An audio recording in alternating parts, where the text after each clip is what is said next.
Also, the Senate has ordered a full-scale investigation into the recent killings in Plateau State and is dispatching a high-level delegation to sympathize with affected communities.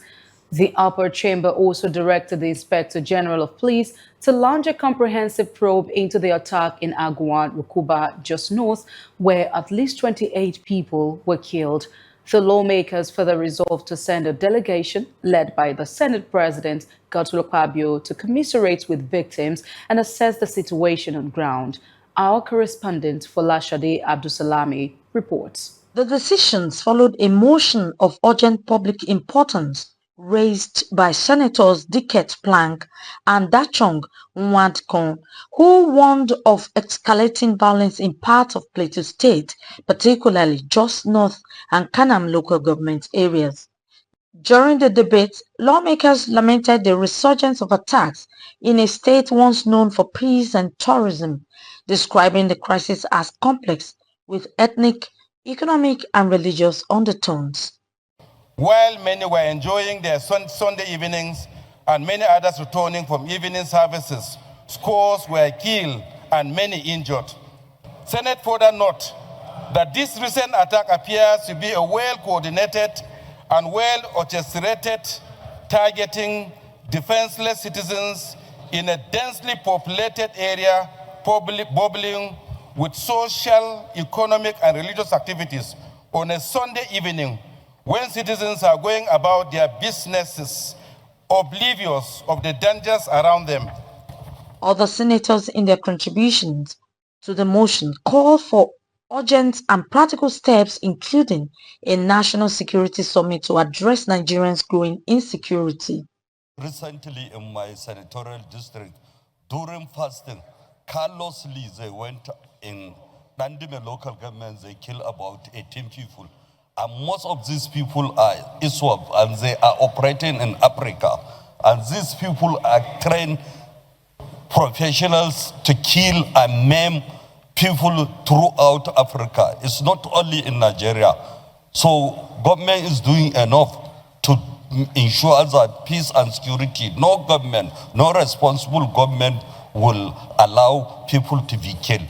But what is important, Mr. President, my respected colleagues, there is need to have a synergy in all the security agencies we have to avert this very unfortunate situation. I want to ask, what is the fate of our security summit now?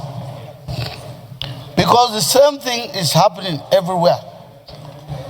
The same solutions we are adopting. We cannot have a different result unless we go back to the drawing board and look for different ways. In Plateau State, there's a division, a complete division of Nigerian Armed Forces. When I was governor, it happened like that.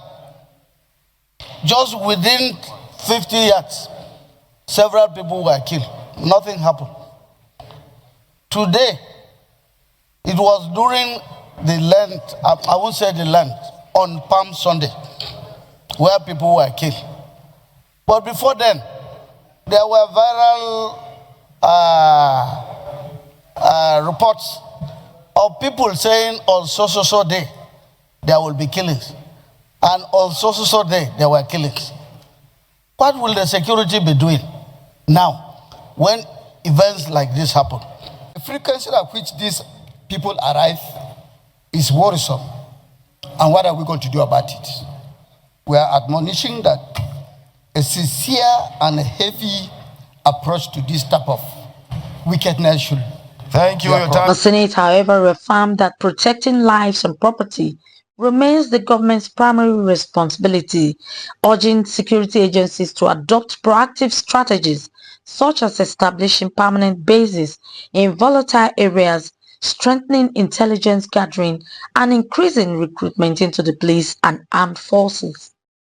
Direct the Inspector General of Police to commence investigations and bring the culprits to face the full wrath of the law. Those in favor of this prayer say aye.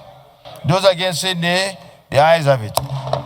Send a high-power delegation led by the incumbent President of the Senate to the crisis areas to condole with the Plateau people and the victims. Those in favor of this prayer say aye. Those against say nay. The ayes have it. The Senate further resolved to expect swift action from security agencies as effort to intensify to curb the rising wave of violence in Plateau State. Folashade Abdusalami, MITV Plus News.